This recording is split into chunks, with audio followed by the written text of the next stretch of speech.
জানিয়ে দিব আমাদের হাতে থাকা সর্বশেষ গুরুত্বপূর্ণ আপডেট, আন্তর্জাতিক সংবাদ পুরোদমে। ইসরায়েল, ফিলিস্তিন, ইরান, আমেরিকা হুতি বাহিনীর সাথে এক মহাযুদ্ধের ডঙ্কা বাজছে।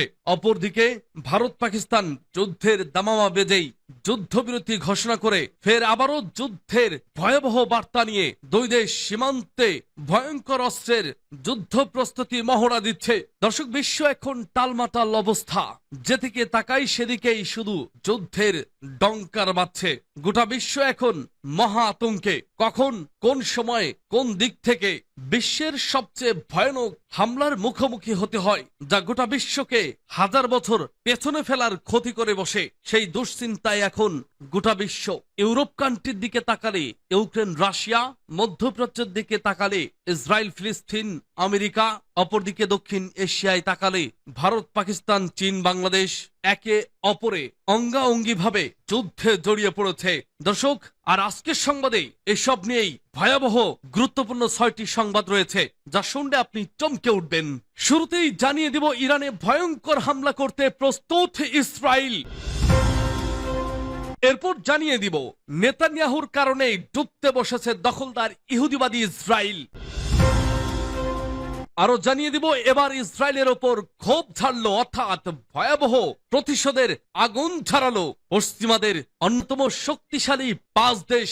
ক্ষোভের আগুনে জ্বলে পুড়ে ছারখার দখলদার ইহুদিবাদী ইসরায়েল। শেষ রক্ষা নাই কট্টরপন্থী দখলদার ইহুদিবাদ সরকার বেঞ্জামিন নেতানিয়াহুর। আরো জানিয়ে দিব আমার শিরায় রক্ত নয়, সিঁদুর টকবক করে ফুটে উঠছে, বলছে মোদি।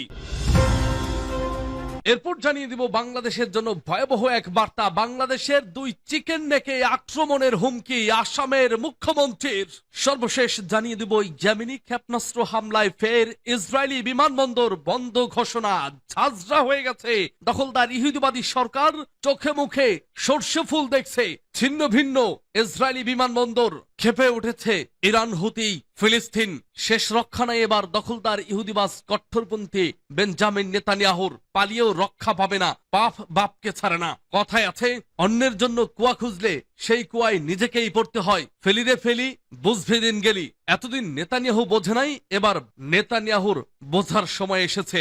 মাথার ঘিলু বের করে ছাড়বে মুসলিম যোদ্ধারা। দর্শক, এ বিষয়ে আপনার মতামত কি তা কমেন্ট বক্সে লিখে জানান, আর জানিয়ে দিন আপনি কোন জেলা থেকে বা কোথা থেকে আমাদের সংবাদটি শুনছেন এবং দেখছেন। অনুরোধ থাকবে, আপনি যদি আমাদের এই চ্যানেলটিতে নতুন হয়ে থাকেন তাহলে অবশ্যই চ্যানেলটি সাবস্ক্রাইব করে পরবর্তী আপডেট সংবাদ পেতে চোখ রাখুন ওয়ার্ল্ড আপডেট নিউজে। ইরানে ভয়ঙ্কর হামলা করতে প্রস্তুত ইসরায়েল। পরমাণু কর্মসূচি নিয়ে যুক্তরাষ্ট্রের সঙ্গে ইরানের চলমান আলোচনায় অগ্রগতি না হলে ইরানের পরমাণু স্থাপনাগুলোর ওপর সামরিক হামলার প্রস্তুতি নিচ্ছে ইসরায়েল। অ্যাক্সিওস জানিয়েছে বিষয়টির সঙ্গে ঘনিষ্ঠ 2 ইসরায়েলি সূত্র এ তথ্য নিশ্চিত করেছে। সূত্র জানায়, ইসরায়েলি গোয়েন্দা বিশ্লেষণে সাম্প্রতিক সময়ে বড় ধরনের পরিবর্তন এসেছে। আগে আলোচনা সফল হওয়ার সম্ভাবনা থাকলেও এখন পরমাণু আলোচনা ভেঙে পড়ার আশঙ্কা করা হচ্ছে। সূত্র জানিয়েছে, ইসরায়েলি সেনাবাহিনী মনে করছে হামলার কার্যকর সুযোগ দ্রুতই বন্ধ হয়ে যেতে পারে। ফলে কূটনীতি ব্যর্থ হলে দ্রুত সিদ্ধান্ত নেওয়া প্রয়োজন হবে। যদিও কেন দেরি করলে সফলতা কমে যাবে তা প্রকাশ করেননি তিনি। সিএনএন এর একটি প্রতিবেদনেরও বরাত দিয়ে তারা বলছে, ইসরায়েল এরই মধ্যে বিস্তৃত সামরিক মহড়া ও লজিস্টিক প্রস্তুতি শুরু করেছে। সূত্র জানিয়েছে, অনেক প্রশিক্ষণ হয়েছে এবং যুক্তরাষ্ট্র সবকিছু দেখছে ও বুঝছে। ইসরায়েল হামলার প্রস্তুতি নিচ্ছে, তবে এই অভিযান হবে না কোনো একক হামলা, বরং এটি হবে সপ্তাহব্যাপী জটিল সামরিক অভিযান, যার ফলে মধ্যপ্রাচ্য ব্যাপক নিরাপত্তা ঝুঁকি তৈরি হতে পারে।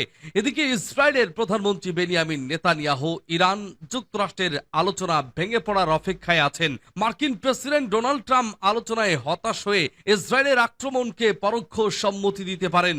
এক মার্কিন কর্মকর্তা অ্যাক্সিওসকে বলেন, ইসরায়েলকে নিয়ে হোয়াইট হাউস উদ্বিগ্ন, কারণ নেতানিয়াহু ওয়াশিংটনের আনুষ্ঠানিক অনুমোদন ছাড়াই হামলা চালাতে পারেন।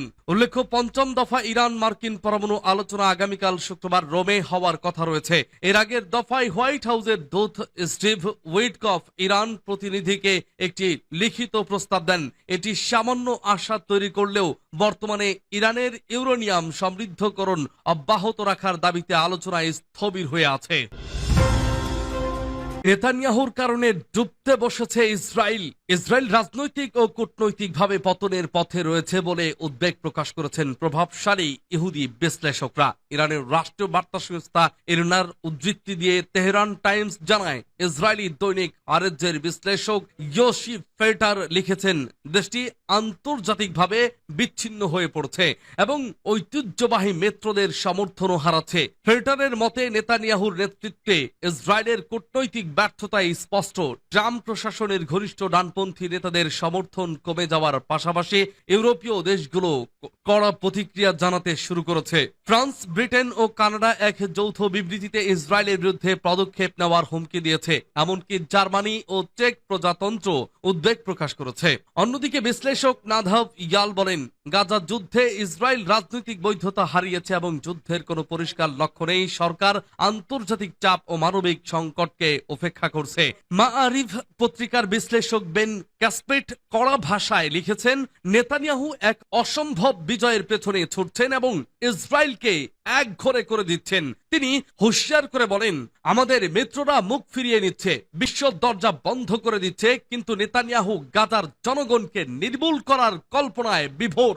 এই সমালোচনাগুলো এমন এক সময় সামনে এলো যখন ব্রিটেন গাজা ও পশ্চিম তীরের সহিংসতা বৃদ্ধির কারণে কয়েকজন জায়নিস্ট ব্যক্তি ও প্রতিষ্ঠানের ওপর নিষেধাজ্ঞা জারি করেছে এবং ইসরায়েলের সঙ্গে মুক্ত বাণিজ্য আলোচনায় স্থগিত করেছে। এবার ইসরায়েলের ওপর ক্ষোভ ঝাড়ল 5 দেশ। পশ্চিম তীরের জেনিন শহরে এক আন্তর্জাতিক কূটনৈতিক প্রতিনিধি দলের ওপর ইসরায়েলি সেনাবাহিনীর গুলিবর্ষণের ঘটনায় বিশ্বজুড়ে তীব্র প্রতিক্রিয়া দেখা দিয়েছে। কানাডা, উরুগুয়ে, পর্তুগাল, ইতালি ও কাতার এ ঘটনায় উদ্বেগ প্রকাশ করে ইসরায়েলি রাষ্ট্রদূতদের তলব করেছে এবং একটি পূর্ণাঙ্গ তদন্তের আহ্বান জানিয়েছে। কানাডার পররাষ্ট্রমন্ত্রী আনিতা আনন্দ বলেছেন, আমি আমার কর্মকর্তাদের নির্দেশ দিয়েছি ইসরায়েলের রাষ্ট্রদূতকে ডেকে কানাডার গভীর উদ্বেগ জানাতে। আমরা একটি পূর্ণাঙ্গ তদন্ত এবং দায়ীদের জবাবদিহিতা চাই। উল্লেখ্য যে ওই প্রতিনিধি দলের 4 জন কানাডীয় কূটনৈতিক ছিলেন।